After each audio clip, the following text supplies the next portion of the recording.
उसके बाद हम पढ़ रहे हैं इरेशनल नंबर्स। ये भी हम इसी चैप्टर में यूज करेंगे।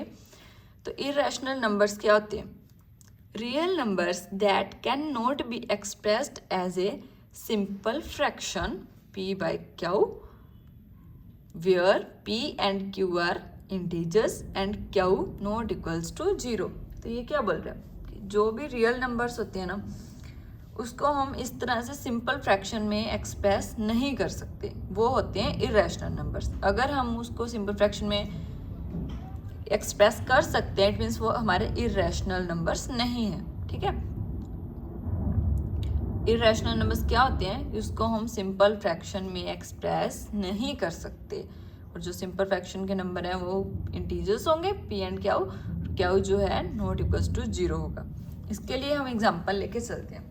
ठीक है, इससे आपको अच्छे तरह से क्लियर हो जाएगा कि इरेशनल नंबर्स क्या होते हैं और हम इसको कैसे प्रूव कर सकते हैं। जैसे अगर हमने प्रूव करना हो, ये एग्जांपल है, प्रूव दैट √3 इज इरेशनल। हमें प्रूव करना है कि इरेशनल है, तो हम इसको कैसे प्रूव करेंगे कि इरेशनल है? इसके लिए हम कॉन्ट्राडिक्शन मेथड लेके चलेंगे कि पहले हम एज्यूम कर लेंगे कि ये रैशनल है। ठीक है, let us assume to the contrary that √3 is rational number. और अगर वो रैशनल नंबर है, तो इरेशनल नंबर हमारे क्या कहते हैं कि हम उस नंबर को एक्सप्रेस नहीं कर सकते सिंपल फ्रैक्शन में, बट अगर वो रैशनल है तो हम कर सकते हैं उसको सिंपल फ्रैक्शन में। तो हमने लेट किया था कि वो रैशनल है, एज्यूम करके चल रहे हैं रैशनल है, तो हमने उसको सिंपल फ्रैक्शन में एक्सप्रेस कर दिया कि हम √3 को a बाई बी में एक्सप्रेस कर सकते हैं, और जहाँ a एंड b हमारे इंटीजर्स होंगे और b नॉट इक्वल्स टू 0 होगा। ठीक है, यही एज्यूम किया था हमने। अब हम एज्यूम करके चलेंगे कि a एंड b क्या है? को प्राइम्स है। ठीक है, अब √3 a बाई बी ये एज्यूम कर लिया हमने। अब ये इधर डिवीजन में है तो इधर जाके मल्टीप्लाई हो जाएगा। ठीक है, b को उधर ले गए, b इंटू √3 हो गया इक्वल टू a आ गया, ये हमारा आ गया। अब हम कर रहे हैं इसको रीअरेंज करने के लिए हम दोनों साइड स्केयर करेंगे, स्केयरिंग ऑन बोथ साइड्स। तो हमें स्केयरिंग करने पर क्या मिलेगा? अब इस साइड अगर हमने स्केयर किया, ठीक है, तो ये रूट वाला तो स्केयर से कैंसिल हो जाएगा, इस साइड यही रहेगा, तो इसको हम b का स्केयर आ जाएगा। ठीक है, रूट कैंसिल हो गया तो 3 आ जाएगा सिर्फ। ठीक है, 3b square equals to a square, ये इक्वेशन बन गई हमारी फर्स्ट इक्वेशन।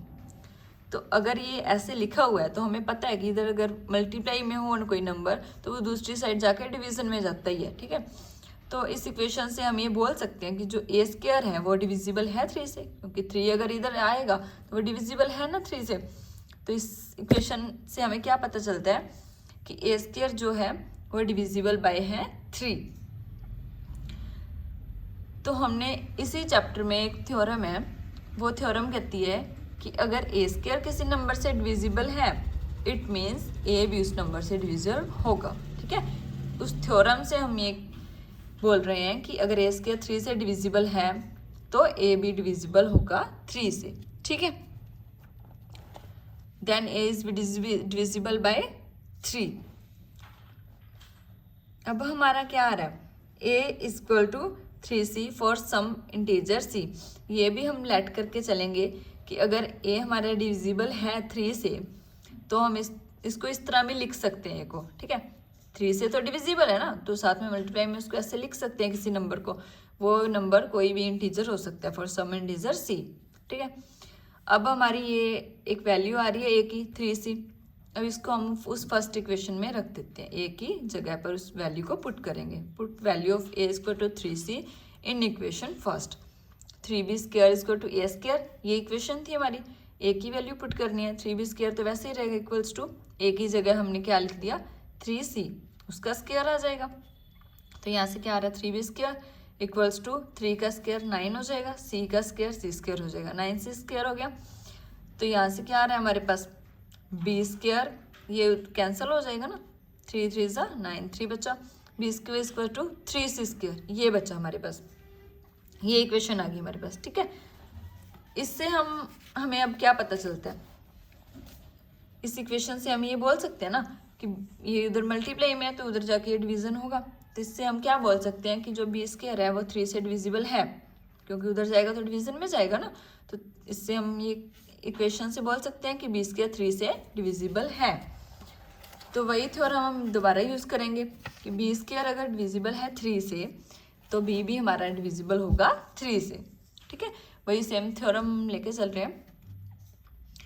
और ए एंड बी वहाँ पे क्या होंगे, a and b at least 3 as a common factor. This contradict the fact that a and b are coprimes. तो हमें क्या पता चल रहा है, अब फर्स्ट इक्वेशन जो हमारी निकली थी 3b square equal to a square, उससे हमें ये पता चला कि ए डिविजिबल बाय है 3, कि ए स्क्वायर अगर डिविजिबल बाय 3 है तो ए भी डिविजिबल है 3 से। अभी जो सेकंड इक्वेशन हमारी आई है b square equal to 3c square, तो उससे भी हमें ये पता चल रहा है कि बी स्क्वायर 3 से डिविजिबल है तो बी भी 3 से डिविजिबल है। तो इन दोनों इक्वेशन से हमारे पास क्या आया कि ए भी डिविजिबल है 3 से और बी भी डिविजिबल है 3 से। बट हम लेके क्या गए थे, हमने एज्यूम किया था ए एंड बी हमारे को प्राइम्स हैं। ठीक है, तो को प्राइम्स क्या होते हैं, को प्राइम्स होते हैं जिनके वो किसी से अगर डिविजिबल नहीं है और किसी नंबर से खुद से, या फिर प्राइम फैक्टर्स जो होते हैं जैसे कि वो खुद से डिविजिबल होंगे या वन से डिविजिबल होंगे, किसी और कॉमन फैक्टर से वो डिविजिबल नहीं होंगे। ठीक है, बट ये तो एक कॉमन नंबर से डिविजिबल हो रहे हैं, ए भी 3 से डिविजिबल हो रहा है और बी भी। इट मीन्स ये हमारी जो एजम्पशन थी वो गलत थी। ठीक है, वो को प्राइम्स नहीं है, को प्राइम्स नहीं है। तो ये जो हम लेट करके चले थे कि √3 क्या है, रैशनल है, इट मीन्स वो रैशनल नहीं है। तो क्या प्रूव होता है कि √3 हमारा क्या है, इर्रेशनल नंबर है। ठीक है।